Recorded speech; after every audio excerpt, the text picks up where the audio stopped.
ចេញសេចក្តីថ្លែងការណ៍តវ៉ាជំទាស់ទៅនឹងការបំពានឈ្លានពានធ្វើសកម្មភាពខុសច្បាប់លើដីខ្មែរដោយទាំងចំណុចបង្គោលព្រំដែនលេខ52ដល់លេខ54នៅឯស្រុកកំរៀងខេត្តបាត់ដំបងនឹងផងបងប្អូនមើលឃើញបញ្ហាទេបញ្ហាគឺដោយសារតែយើងអត់បានដាក់យាមការត្រឹមត្រូវថាតើកន្លែងណាខ្លះដែលថៃកំពុងតែឈ្លានពានកន្លែងណាខ្លះដែលថៃកំពុងតែដាក់បន្លាលួសកន្លែងណាខ្លះដែលថៃកំពុងតែដាក់កុងតឺន័រហើយកុងតឺន័រហ្នឹងដាក់អង្កាលបន្លាលួសនឹងដាក់អង្កាលត្រង់សេនឹងជីកអង្កាលធ្វើពីណាឲ្យដីហ្នឹងនៅចំណុចពីណាជាប់ភូមិអីស្រុកអីខេត្តអីឲ្យមានជាក់លាក់អញ្ចឹងទៅហើយមានប្រមាណទីតាំងឲ្យប្រកាសអញ្ចឹងណាតាមពិតអាភាពមន្ទិលវាបានជាប្រយោជន៍ដល់រដ្ឋាភិបាលដែលចង់ប្រលិនប្រឡំនឹងវាមិនអីទេប៉ុន្តែអាភាពមន្ទិលឬក៏វិមតិសង្ស័យនេះវាបានប្រយោជន៍ដល់សាធារណជនដែលចង់ឲ្យរដ្ឋាភិបាលបំភ្លឺឲ្យច្បាស់វាអត់មានបញ្ហាអីទេដែលប្រាប់ថាដីយើងបាត់ទៅគេប្រមាណដីប្រមាណដុំព្រោះអាការបាត់ទៅវាជារឿងមធ្យមទេងុំរឿងបាត់ហើយអត់ដឹងចំនួននៅទៀតមិនដឹងទាគេយ៉ាងម៉េចមិនដឹងតវ៉ាគេយ៉ាងម៉េចហើយដល់ពេលនៅក្នុងពេលដែលប្រជាពលរដ្ឋអត់ដឹងថាដីយើងបាត់ប្រមាណគេយកបានប្រមាណព្រមព្រៀងគ្នាជាមួយគេប្រមាណដល់អញ្ចឹងទៅចាប់ផ្ដើមលាបពណ៌គ្នាវិលក្នុងស្រុកអត់មានត្រូវគ្នាទេនេះឯងដែលជាការបែកបាក់ជាតិយើងអាហ្នឹងដូចសម័យប្រាក់ឌួងអញ្ចឹងហ៎បងប្អូនប្រាក់ឌួងដែលថៃបាច់មកប្រាវគឺយើងឆ្ការព្រៃរស័យអស់នៅអាម្ដុំសម័យលង្វែកហ្នឹងធ្វើឲ្យទុនប្រព័ន្ធការពារជាតិរបស់កម្ពុជាយើងដោយសារអីដោយសារអត់ដឹងព័ត៌មានពិតអំពីល្បិចរបស់ថៃឥឡូវតើនេះយើងចូលក្នុងល្បិចរបស់ថៃនៅក្នុងបំបែកបបាក់ស្មារតីខ្មែរយើងទៀតឬក៏យ៉ាងម៉េចដែលរដ្ឋាភិបាលមកដល់ម៉ោងហ្នឹងនៅតែមិនចោះយាមការច្បាស់លាស់ថាដីខ្មែរប្រមាណកន្លែងដែលថៃយកបានយើងម្ដង14ម្ដងថែម12ម្ដងថែមកន្លែងនេះទៀតម្ដងថែមកន្លែងនោះទៀតចុះសរុបម្ដងមើលថាតើពីថ្ងៃទី27ខែធ្នូឆ្នាំ2025បាញ់គ្នា2ប្រាវដល់រហូតតមានបទជប់បាញ់2ដងណាប្រមាណកន្លែងឲ្យប្រកាសយាមការប្រមាណកអឌីនេប្រមាណអីប្រមាណសរសេរមកវាមិនវាអស់ទឹកថ្នាំនឹងប្រមាណណាស់ទៅឬក៏វាហាស្លាកខ្ជាក់ស្លែងអីយ៉ាងម៉េចខ្ញុំពុំអត់យល់ចាស់រឿងស្អីទៀតក៏ច្បាស់ម៉េចបើបាត់ចោតអ្នកណាម្នាក់ពីរឿងបពប្រឆាំងចាប់គេដាក់គុកនោះនិយាយពីលំអិតច្បាប់នេះវិធាននេះមាត្រានេះចំណុចនេះគឺថានិយាយពីអស់អាចអស់នោមសំទោសនិយាយភាសាអ្នកស្រុកបន្តិចហើយអធិស្ឋានពេលខ្លះវារនឹកពាក្យមិនដល់គឺថាវាដូចថាម៉ាត់ដូចអាចទីទុយអញ្ចឹងគឺថាលំអិតហ្មងបើរឿងចាប់គ្នាឯងដាក់គុកហ្នឹងគឺថាច្បាស់លាស់ហ่ะប៉ុន្តែដល់អារឿងបាត់ដីយើងទៅថៃហ្នឹងគឺសពិចសពិលឲ្យយើងនឹងមានមន្ទិលគ្រប់បែបយ៉ាងហើយអាភាពមន្ទិលហ្នឹងហើយដែលធ្វើឲ្យខ្មែរយើងឆ្លោះគ្នាហើយចាប់ផ្ដើមចោទគ្នាចោទគ្នានេះចោទគ្នានោះអ្នកនេះបំពុលអ្នកនេះធ្វើព័ត៌មានคล้ายអ្នកនោះអី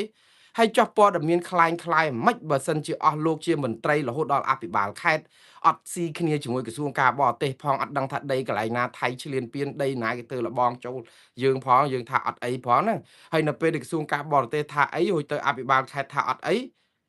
តើឲ្យប្រជាពលរដ្ឋឃ្លានទៅសង្ឃឹមលើអីឲ្យប្រកាសបើយើងនាំគ្នាអញ្ចឹងគ្រប់គ្នាអញ្ចឹងណាខ្ញុំថានេះគឺជាការទទួលខុសត្រូវរបស់រដ្ឋាភិបាលមិនអាចនឹងចេះតែមកយកទៅសងបានទេប្រជាពលរដ្ឋត្រូវការដឹងហើយកាតព្វកិច្ចរបស់រដ្ឋាភិបាលគឺត្រូវតែរាយការណ៍មកឬមួយក៏ទុកឲ្យមានភាពមន្ទិលហ្នឹងដើម្បីឲ្យដូចជាលោកហ៊ុនសែនងាយនិយាយថាអើយយើងមិនបាត់ច្រើនទេអាដីដែលគេគ្រប់គ្រងបានហ្នឹងតែប្រមាណហិកតាប្រមាណហិកតាធ្វើមើលដូចជាការស្វាយដាំ4-500ដើមវាមិនមែនប្រមាណហិកតាទេដី60កន្លែងវារាប់គីឡូម៉ែត្រឯណោះច្រើនណាស់ហើយដល់ពេលថាអញ្ចឹងយូរឲ្យមានភាពសពេចសពិលអញ្ចឹងស្រួលគាត់និយាយថារឿងហ្នឹងប៉ាន់កូនដៃកុំឲ្យធ្វើដូចជារបួសពេញមករៀងខ្លួនអីអញ្ចឹងរាងកាយអីយ៉ាងម៉េចខ្ញុំអត់យល់ប៉ុន្តែខ្ញុំជឿថាដរាបណារដ្ឋាភិបាលមិនបញ្ចេញព័ត៌មានដាក់ coordinate យាមការអីហ្នឹងឲ្យស្រួលទីតាំងប្រមាណឲ្យច្បាស់លាស់គឺហាក់បីដូចជាបោះដងដាវទៅឲ្យខាងក្រមប្រឆាំងឬគណៈបកប្រឆាំងដូចជារដ្ឋាភិបាលក្រៅប្រទេសនៅក្នុងការរាយការណ៍ព័ត៌មានហ្នឹងហើយដល់ពេលរាយការណ៍ព័ត៌មានហ្នឹងគឺធ្វើឲ្យរដ្ឋាភិបាលយកឱកាសហ្នឹងទៅវាយប្រហារលាបពណ៌ខាងនោះថាញុះញង់ថាផ្សព្វផ្សាយព័ត៌មានមិនពិតហើយឆ្លោះគ្នាអញែអញ៉ៃពេញទឹកពេញដីចង់បានអញ្ចឹងមិនមែនពងតែឆ្ងល់ហេតុអីក៏ពិបាកម្ល៉េះគ្រាន់តែរឿងចុះបញ្ជីហ្នឹងបើបាត់ទៅគេគឺបាត់ហើយបាត់ក៏បាត់រដ្ឋាភិបាលកែងថាអាហ្នឹងមានតាន់បាត់ឯណាអញ្ចឹងបើមិនតាន់បាត់យ៉ាងហោចណាស់មុននឹងយើងប្តឹងទៅអ្នកណាក៏យើងត្រូវរាយការណ៍ពីទ្រព្យយើងដែលបាត់គង់អីប្រមាណដែរដើម្បីបើប្រាប់ប៉ូលីសទៅឲ្យដឹងថាវាបាត់អីគេខ្លះម៉ូតូ62គ្រឿងបាត់ទៅថៃ អានេះខ្ញុំនិយាយជាឧទាហរណ៍យើងម្ចាស់ផ្ទះដំបូងថា14គ្រឿងក្រោយមកថា12គ្រឿងទៀតក្រោយមកថា2 3គ្រឿងទៀតដូចថាមិនច្បាស់លាស់សោះអូយម្ចាស់ទ្រព្យអត់ដឹងថាទ្រព្យមានប្រមាណផងឲ្យទៅប្តឹងគេអាម៉េចបានពងឲ្យឆ្ងល់យើងទៅប្តឹងគេយ៉ាងម៉េចបើយើងអត់ដឹងថាទ្រព្យយើងមានប្រមាណឲ្យប្រកាសប្រជាពលរដ្ឋម្ចាស់ផ្ទះនោះអត់ដឹងទ្រព្យខ្លួនឯងបាត់ប្រមាណផងហ្នឹងអានេះគឺជារឿងរកម្មចិត្តមែនតើហើយនៅក្នុងពេលជាមួយគ្នាហ្នឹងគឺអូយព័ត៌មានពេញ Facebook លោកអើយនិយាយពីខ្ញុំមែនតើថាព័ត៌មានបំពុលហ្នឹងគឺខ្ញុំក៏មិនអាចបន្ទោសទៅអ្នកណាបានទេព្រោះល្បិចខូចដូចគ្នាទាំងគណៈបកប្រឆាំងទាំងគណៈបកកាន់អំណាចក្នុងពេលនេះគឺជាឱកាសនៅក្នុងការដែលបំពុលព័ត៌មានបានណា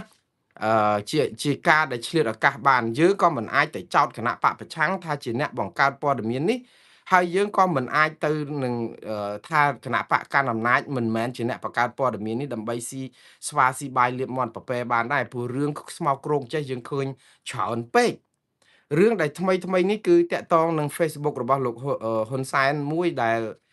ខ្ញុំបើចំពោះខ្ញុំ100%គឺព័ត៌មាននេះคล้ายៗទេព្រោះអីអឺ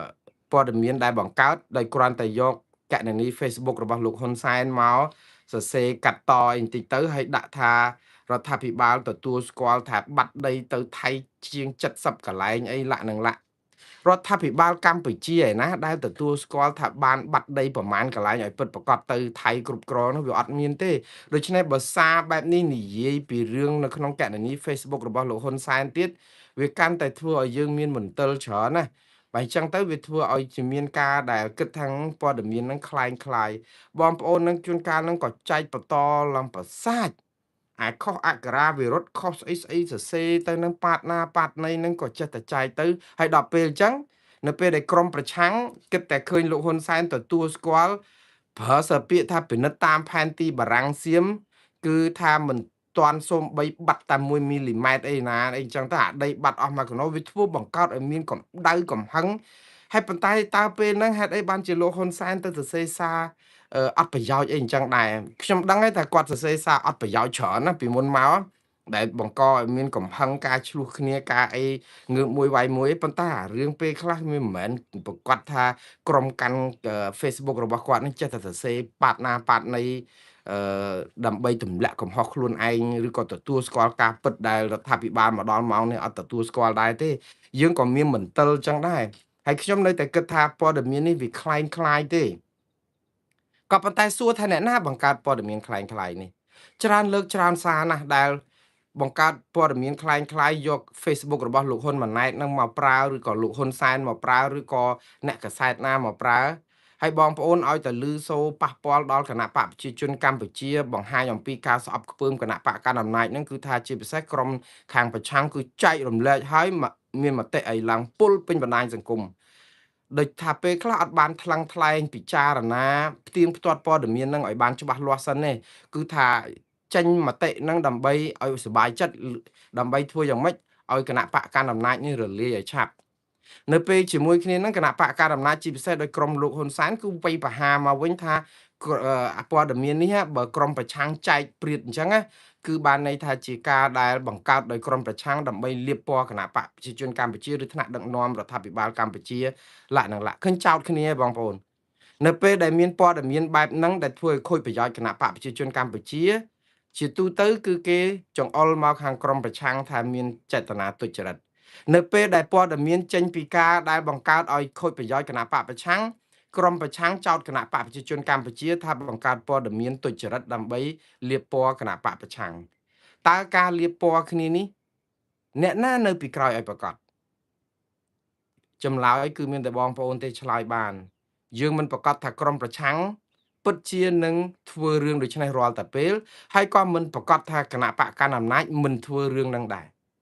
រឿងហេតុអីបានជាខ្ញុំនិយាយអញ្ចឹងព្រោះរឿងគេហៅ reverse psychology reverse psychology ហ្នឹងពេលខ្លះក្រុមគណៈបកកណ្ដាលអំណាចបង្កើតព័ត៌មានដើម្បីដូចជាបង្កើតឲ្យស្អុយឈ្មោះគណៈបកប្រឆាំងប៉ះពាល់ដល់ក្រុមរបស់ខ្លួនមែនហើយគណៈបកប្រជាជនកម្ពុជាថ្នាក់ដឹកនាំគណៈបកប្រជាជនកម្ពុជាក៏ប៉ុន្តែព័ត៌មានហ្នឹងនៅពេលដែលក្រុមប្រឆាំងនាំគ្នាចែកច្រើនទៅហើយចុងក្រោយគេដឹងថាព័ត៌មានហ្នឹងคล้าย គឺចោតខាងក្រុមប្រឆាំងត្រូវថាជាអ្នកបង្កើតព័ត៌មានតាមពិតអាចបង្កើតពីដើមខ្សែមកគឺខាងគណៈបកកណ្ដាលអំណាចដូចគ្នាដែរគណៈបកប្រឆាំងក៏អញ្ចឹងដែរអាចនឹងបង្កើតព័ត៌មានអីដែលធ្វើឲ្យមានបញ្ហាតាក់ទងនឹងដូចថាលៀបពណ៌គ្នាអញ្ចឹងទៅដើម្បីកេងចំណេញនយោបាយមួយយើងអត់ដឹងព្រោះប្រព័ន្ធព័ត៌មាន AI ប្រព័ន្ធស្អីគ្មានអ្នកណាគ្រប់គ្រងអីបានទេគ្រាន់តែថាអ្វីដែលសំខាន់បំផុតគឺមានតែការដែលកាត់បន្ថយអាការនិយាយអត់បានការទាំងថ្នាក់ដឹកនាំទាំងអីទាំងអស់ហ្នឹងហើយនឹងកាត់បន្ថយការចែករំលែកព័ត៌មានដែលគ្មានប្រភពច្បាស់លាស់ដែលគ្មានការផ្ទៀងផ្ទាត់ត្រឹមត្រូវទាំងអស់គ្នាទាំងគណៈបកកណ្ដាលអំណាចទាំងគណៈបកប្រឆាំងសូមខ្លាយខ្លួនជាប្រជាពលរដ្ឋមានការទទួលខុសត្រូវខ្លះផងបានទេខ្ញុំជឿថាគណៈបកប្រជាជនកម្ពុជាអស់សាច់នឹងរិះគន់ដែរហើយទេមិនចាំបាច់ទៅបង្កើតឬក៏ឃើញមានព្រឹត្តិការណ៍អីផ្សេងទៀតដើម្បីឲ្យគណៈបកកាន់អំណាចឬក៏មេដឹកនាំបកកាន់អំណាចរដ្ឋាភិបាលកម្ពុជាអាក្រក់ជាងនេះអីទៀតទេអស់អីអាក្រក់ហើយព្រោះអស់សាច់អីនឹងរិះគន់ហើយទេអញ្ចឹងនៅពេលដែលមានការបង្កើតព្រឹត្តិការណ៍អីថ្មីទៀតគឺជាការឱកាសដើម្បីលាបពណ៌ឲ្យខ្មែរបែកបាក់គ្នាតែប៉ុណ្្នឹងឯងហើយខ្ញុំនៅតែសនោមពរទាំងទទូចយ៉ាងទទូចដល់បងប្អូនទាំងអស់ដែលប្រើបណ្ដាញសង្គមគឺមេត្តាចេះធ្វើជាអ្នកទទួលខុសត្រូវរៀងខ្លួនផ្ទៀងផ្ទាត់ព័ត៌មានផងបើដឹងថាឥឡូវមានសារអីចេញពីណាកណនី Facebook របស់លោកហ៊ុនសែនឬលោកហ៊ុនម៉ាណែតឬអីលោកសំរងស៊ីឬក៏អ្នកណាក៏ដោយសូមចូលទៅមើល Facebook របស់គាត់មើលតើមានផុសមានបង្ហាញឯកសារបែបនេះដែរឬទេឲ្យចេះឆ្ងល់កុំឃើញភ្លាម share តគ្នាគឺថាឲ្យតែបាន share អញដាច់ខ្យល់ចោលទាំងព័ត៌មានគ្មានប្រភពច្បាស់លាស់អីតើយើងនឹងខ្លាយទៅជាប្រជាពលរដ្ឋខ្វះការទទួលខុសត្រូវយ៉ាងម៉េចស្រុកទេសយើងមិនអាចពឹងពាក់ទៅលើបងប្អូនយើងដែលស្របតាមគ្នាអញ្ចឹងទេបងប្អូនយើងត្រូវមានការទទួលខុសត្រូវខ្លះណាស់ខ្ញុំលើកទឹកចិត្តទាំងអស់គ្នាទាំងបកកាន់អំណាចទាំងបកប្រឆាំងហ្នឹងមិនមែនបានន័យថាឲ្យតែឃើញតែហែកទៅឃើញរបស់ហែកប៉ុណ្ណេះយើងហែកឲ្យខ្វាក់ខ្វោកអស់ដើម្បីឲ្យវាលហែកក្រាតគេអីបង្ហាញញាតអីអញ្ចឹងមិនមែនអញ្ចឹងទេយើងត្រូវមានសិលធម៌មានសុជីវធម៌ក្នុងខ្លួនទាំងអស់គ្នាស្អប់គណៈបកណាក៏ស្អប់ចោះប៉ុន្តែត្រូវប្រកាន់គោលការណ៍សិលធម៌សុជីវធម៌មួយចំនួនដែរតើវាបានប្រយោជន៍អីទេតើវាពិតដែរទេតើផ្សាយទៅនឹងវាចំណេញអីហើយដូចខ្ញុំនិយាយចឹងគណៈបកប្រជាជនកម្ពុជាអស់កន្លែងរិះគន់ហើយមិនចាំបាច់ឲ្យជ្រៅជាងនឹងទៀតទេអស់ហើយរកតាវិធីយ៉ាងម៉េចដើម្បីឲ្យគាត់ដោះស្រាយបញ្ហាចាស់ដែលគាត់អត់មិនទាន់ដោះស្រាយនឹងវារួចរាល់ហើយមិនបាច់ចាំទៅមានបញ្ហាថ្មីតែម្ដងទៀតបងប្អូនខ្ញុំអាចបានចោទក្រុមប្រឆាំងថាបង្កើតព័ត៌មាននេះទេព័ត៌មាននេះក៏អាចក្រុមគណៈបកប្រជាជនកម្ពុជាខ្លួនឯងបង្កើតដើម្បីជាការដែលដាក់ឲ្យក្រុមប្រឆាំងចូលអន្ទាក់នាំគ្នាចែកផ្សាយទៅដល់ពេលគេរកឃើញថាព័ត៌មាននឹងមិនពិតជា AI ឬคล้ายៗវាធ្វើឲ្យក្រុមប្រឆាំងបាក់មុខអញ្ចឹងក្រុមប្រឆាំងខ្លួនឯងហ្នឹងក៏ប្រយ័ត្នប្រយែងដែរមុននឹងចែកព័ត៌មានព្រោះជួនកាលជាល្បិចជាអីគ្រប់តែគ្នាហ្នឹងល្បិចនយោបាយស្មោកគ្រោកពិបាកណាស់អញ្ចឹងប្រយ័ត្នប្រយែងទាំងអស់គ្នាតាក់ទងនឹងរឿងមួយទៀតគឺរឿងកាតព្វកិច្ចយោធាកាន់តែស្រូតចិត្តដល់កងពាន់ទី3ហើយបងប្អូនតើគួរព្រួយបារម្ភឬសាទរកាតព្វកិច្ចយោធានេះមែនតើទៅគឺរដ្ឋាភិបាលកម្ពុជាស្រូតមែនតើរដ្ឋសភាបោះឆ្នោតអនុម័តជាឯកច្ឆន្ទសម្លេង114លើ114កាលពីម្សិលមិញដូច្នេះវាអត់មានអីមន្ទិលទេថាគេស្រូតមែនតើដើម្បីឲ្យកតបកិច្ចយោធាចូលជាធរមានយ៉ាងយូរប្រហែលជាមួយខែអីទៀតហ្នឹងគឺចូលហើយកតបកិច្ចហ្នឹងបានន័យថាអ្នកដែលមានអាយុ18ដល់24ឆ្នាំ25ឆ្នាំហ្នឹងគឺត្រូវតែចូលបំពេញការបណ្ដុះបណ្ដាលយោធាអីបងប្អូនពាក្យថាគួរឲ្យសាទរឬក៏គួរឲ្យព្រួយបារម្ភតាមពិតមានរឿងគួរឲ្យសាទរនិងគួរឲ្យព្រួយបារម្ភចំពោះខ្ញុំកតបកិច្ចយោធាមិនមែនជារឿងអីខុសឆ្គងទេនៅប្រទេសណាក៏គេមានដែរហើយការដែលចូលបំពេញយោធាការពារជាតិគឺសេចក្តីថ្លៃថ្នូរជាកិត្តិយសរបស់ពលរដ្ឋកុលបុត្រកុលធីតាខ្មែរយើងទាំងអស់ទេព្រោះអីពាក្យថាការពារទឹកដីជាតិនឹងចូលបម្រើទ័ពដើម្បីបណ្ដុះបណ្ដាលរៀបចំខ្លួនឲ្យคล้ายទៅជាពលរដ្ឋល្អសកម្មដើម្បីមានភាពក្លាហានគ្រប់គ្រាន់ដឹងយុទ្ធសាស្ត្រការពារជាតិទឹកដីគឺជាកិត្តិយសទេខ្ញុំគិតថារឿងនេះមិនមែនជារឿងអីខុសឆ្គងតតែសោះអញ្ចឹងមិនគួរណាឲ្យបងប្អូនទាំងអស់គ្នានាំគ្នាភ័យបារម្ភខ្លាំងមែនតែននាំគ្នាជំទាស់ទៅនឹងអកតបកិច្ចយោធាអីទេព្រោះនឹងវាមិនមែនតែខ្មែរធ្វើទេប្រទេសយៈណាក៏គេមានដែរកតបកិច្ចយោធានឹងនៅប្រទេសជិតខាងយើងមានទាំងអស់ដូច្នេះអត់មែនខ្មែរធ្វើតែម្នាក់ឯងចម្លែកដាច់ពីគេទេកុំទៅរករឿងរដ្ឋាភិបាលរឿងកាតព្វកិច្ចយោធាក៏ប៉ុន្តែសំណួរដែលគួរឲ្យព្រួយបារម្ភគឺអញ្ចេះទៅវិញទេ តើមានយន្តការមានតម្លាភាពត្រឹមត្រូវគួរឲ្យទុកចិត្តទេប្រព័ន្ធឬអឺខ្មែរយុវជនអ្នកក្រីក្រឬអ្នកមានប្រព័ន្ធដែលចូលហ្នឹងតើវាច្បាស់លាស់ដែរនិងអត់មានអំពើពុករលួយដែរឬទេខ្ញុំជឿថារឿងទាំងអស់នេះគឺជាក្តីបារម្ភសម្រាប់ប្រជាពលរដ្ឋទូទៅមិនមែនបានន័យថាសុកគាត់បារម្ភមិនចង់ចូលទាហានចង់ចូលអីការពារជាតិមាតុភូមិទេអ្នកណាក៏គេចង់ការពារជាតិមាតុភូមិដែរស្ដាប់មើលទៅប្រជាពលរដ្ឋខ្មែរពាក់ឯការផលិតផលថៃហ្នឹងគឺបដូរផ្ដាច់ដោយសារតែចង់ទាមទារដីខ្មែរពីថៃមកវិញដែលថៃយកបានហ្នឹងសិតតែម្នាក់សិស្សស្នេហាជាតិអស់ហើយតើមាននរណាកិច្ចអត់កិច្ចទេប៉ុន្តែសំខាន់តើមានប្រព័ន្ធយុតិធធគួរឲ្យទុកចិត្តអត់ហើយតើកន្លែងណាឲ្យប្រជាពលរដ្ឋទុកចិត្តប្រព័ន្ធយុតិធធរបស់យើងចំពុងតែឆ្ងល់អង្គការសហប្រជាជាតិឬក៏ប្រទេសនៅលើពិភពលោកថាប្រព័ន្ធយុតិធធនៅខ្មែរគ្មានទេនីតិរដ្ឋក៏គ្មានអំពើពុករលួយចាក់ស្រេះរឿងនេះហើយដែលជាក្តីបារម្ភមិនមែនជារឿងកាតព្វកិច្ចយោធាទេអ្នកណាក៏គួរសាទរដែររឿងកាតព្វកិច្ចយោធាហ្នឹងក៏ប៉ុន្តែរឿងដែលមួយគួរឲ្យព្រួយបារម្ភដែរកាតព្វកិច្ចយោធាគួរមានយូរហើយ20 30ឆ្នាំហើយ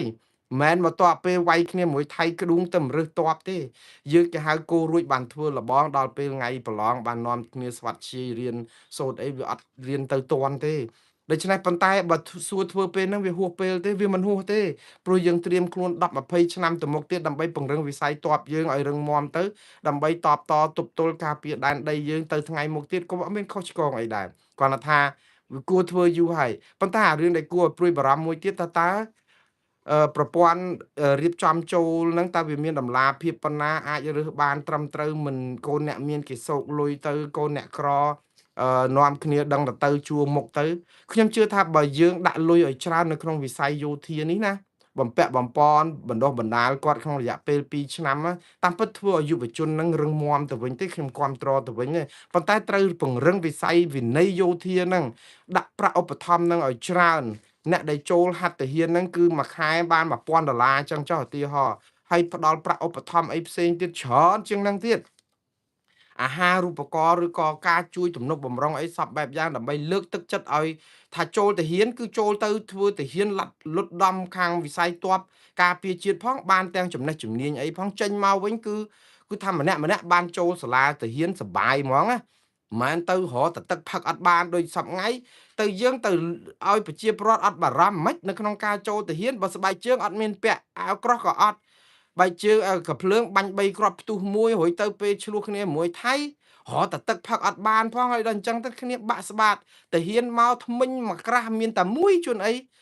បញ្ហាសុំវអំពាវនាវសុំម៉ូតូសុំអ៊ីកុមសុំអាវភ្លៀងសុំអីសម្ភារៈអីសពបែបយ៉ាងតបយើងអញ្ចឹងរួចទៅយើងឲ្យបងប្អូនចង់ចូលទាហានអាម៉េចកំពុងតែឆ្ងល់បើថាយើងដឹងអាកន្លែងហ្នឹងវាទៅអស់ចាអ្នកណាក៏ចង់ទៅដែរហេតុស្ម័គ្រចិត្តចូលទៀតតែដល់ពេលដឹងថាវាពិបាកអ្នកណាក៏រាថយចង់រត់ដែរហើយដល់ពេលរត់ឥឡូវជាប់គុកទៀតអាចកិច្ចពីកាតព្វកិច្ចយោធាជាប់គុកដល់10ឆ្នាំឯនោះទៀតបាទតែយ៉ាងណាបងប្អូនខ្ញុំជឿថាម្ដងទៀតបងប្អូនកាតព្វកិច្ចយោធាការពារជាតិមិនរឿងចុកមិនមែនជារឿងខុសឆ្គងទេសំខាន់យើងគួរលើកទឹកចិត្តឲ្យរដ្ឋាភិបាលជួយមើលរដ្ឋាភិបាលដើម្បីឲ្យមានតម្លាភាពក្នុងការរើសទ័ពការស្អីហ្នឹងឲ្យជួយទ័ពជួយអីហ្នឹងហើយខ្ញុំជឿថារដ្ឋាភិបាលសពថ្ងៃនេះមិនអាចធ្វើឲ្យមន្ទិលទាំងអស់នេះជ្រះទេទាល់តែមានការកែតម្រង់ស៊ីជម្រៅខ្លាំងណាស់បើកែតម្រង់ស៊ីជម្រៅអត់មាននរណាមកនាំគ្នាជជែកពីរឿងចូលទ័ពមិនចូលទ័ពទេព្រោះវាជាកាតព្វកិច្ចប៉ុន្តែដោយសារយើងធ្វើឲ្យការដឹកនាំរដ្ឋមានមន្ទិលបានប្រជាពលរដ្ឋបារម្ភនាំគ្នានិយាយវាយបែកអូហូស្ទឹងរឿងការពារជាតិសោះមកនិយាយបែកអូហូស្ទឹងប៉ុន្តែយើងអត់ឆ្ងល់ដោយសារអីពួកគាត់បារម្ភដោយសាររបៀបដឹកនាំរដ្ឋយើងគ្មានតម្លាភាពឯកបៈមិនដឹងអញ្ញាញ៉ៃបៈពួកឯងមកក្រសួងមន្ទីរខ្លះសិតតែបងប្អូនសាច់ញាតិតើឲ្យគេជឿទុកចិត្តអាម៉េចថានឹងរើសទ័ពនឹងបានមិនមានការសាច់ញាតិបៈពួកនិយមអ្នកណារួចខ្លួនអ្នកណាមិនរួចខ្លួនអីអញ្ចឹងឡាក់នឹងឡាក់បាទអាហ្នឹងទុកឲ្យរដ្ឋាភិបាលដោះស្រាយទៅបងប្អូនគ្រាន់តែថាពេលខ្លះយើងនៅជជែកវាយរឿងដដែលហ្នឹងយើងអត់បានដោះស្រាយរឿងអីធំដុំកើតទេឃើញនៅយើងបង្កើតតែរឿងដដែលដោះស្រាយតែរឿងនៅវល់ដូចលាមកចូលឈ្នៀងអញ្ចឹងណាបងប្អូនរឿងព្រំដែនប៉ុណ្ណានៃរឿងឥឡូវដល់សមុទ្រទៀតគេទៅដល់ណាអស់ហើយយើងនៅវល់រឿងដដែលណាតើឆ្ងាយជាងនឹងតិចទៀតបងប្អូនអឺក្រសួងវប្បធម៌និងវិចិត្រសិល្បៈកម្ពុជាតវ៉ារឿងថៃចុះបញ្ជីប្រាសាទខ្មែរជារបស់ថៃ ខ្ញុំសរសើរក្រសួងវប្បធម៌និងវិចិត្រសិល្បៈកម្ពុជាឲ្យតែថៃធ្វើអីនឹងប្រាសាទតាកបីប្រាសាទតាមាន់ធំប្រាសាទព្រះវិហារតវ៉ារហូតប៉ុន្តែអត់ដែលប្តឹងថៃសូម្បីតែម្ដងទៅតុលាការយុតិធធម៌អន្តរជាតិរករឿងគេយើងនៅតែតវ៉ាអត់បានផលហ្នឹងយើងតវ៉ារហូតប៉ុន្តែនេះជាការដែលយើងធ្វើបានណាយើងមិនដឹងទៅធ្វើអីថៃផងតវ៉ាម្ដងគេធ្វើខ្លាំងជាងមុនតវ៉ា2ដងគេធ្វើរឹតតែច្រើនជាងណាតវ៉ា3ដងគេរឹតតែច្រើនតវ៉ាចុងក្រោយគេចុះក្នុងបញ្ជីបេតិកភណ្ឌជាតិរបស់ថៃចាប់បាត់ហើយយើងនៅតែតវ៉ាទៅកុំប្តឹងគេទ្របយើងបាត់អស់ឥឡូវគេយកកែយកទៅចុះបញ្ជីជាប្លង់កម្មសិទ្ធិរបស់គេអស់ហើយម៉ូតូកាលមុនគ្រាន់តែបាត់ឃើញគេជិះរេទៅរេមករេមកទៅរេមកយើងថាអត់ទាន់បាត់ទេណាម៉ូតូយើងនៅឃើញហ្នឹងណាឥឡូវគេដូរស្លាកលេខឥឡូវគេដូរឈូសថ្នាំឈូសអីដូរសាក់ស៊ីដូរលេខដូរអី serial number អីអស់ហើយថែមកញ្ចក់ថែមអីឥឡូវចង់ដូរទៅជាឡាំបតាអស់ហើយចុះបញ្ជីជារបស់ទ្របគេទៀតយើងនៅតែតវ៉ាហើយយើងគិតថាតិចទៀតបានមកវិញហើយអាសូរណាស់បងប្អូនអើយយើងអាភ័ព្វមែនតែនតម្រងឥឡូវរដ្ឋាភិបាលថៃឯនោះវិញបដិសេធសម្លេង AI ថាខ្លែងសម្លេងលោកអនុទិនច័ន្ទវរៈគុលពីរឿងពិភាក្សាបើកព្រំដែនខ្មែរថៃនៅដើមខែមិថុនានិយាយពីដូចពុលក្ដួចចឹងគ្រាន់តែឮថាគេចង់បើកព្រំដែនខ្មែរថៃខ្មែរយើងនឹងច្បល់គ្រប់គ្នាភ័យអូយភ័យអ្នកខ្លះគ្នាអទៅអ្នកនៅព្រំដែនបានបើកវិញអ្នកខ្លះហ្នឹងពងពាក់ឯកាផលិតផលគេណូឲ្យបិទទៅបិទរាប់រយឆ្នាំទៅបើលឺអញ្ចឹងអូថៃថោកថៃអន់ណាដូចឃើញឥឡូវមកអង្វរខ្មែរចង់បើកវិញប្រហែលដាច់ខ្យល់ងាប់ហើយសិតតែអញ្ចឹងទៅយកអា AI នឹងយកមកផ្សាយប្រហែលថ្ងៃហើយគេនិយាយថាឮសូរអនុទិនច័ន្ទវរៈគុលថាជជែកគ្នាបើកព្រំដែនគេនិយាយម៉ាត់ណាក៏គេថាអត់ទាន់បើកអត់អីទេទុកក្រោយគេអីលាក់នឹងលាក់អីយើងនឹងយក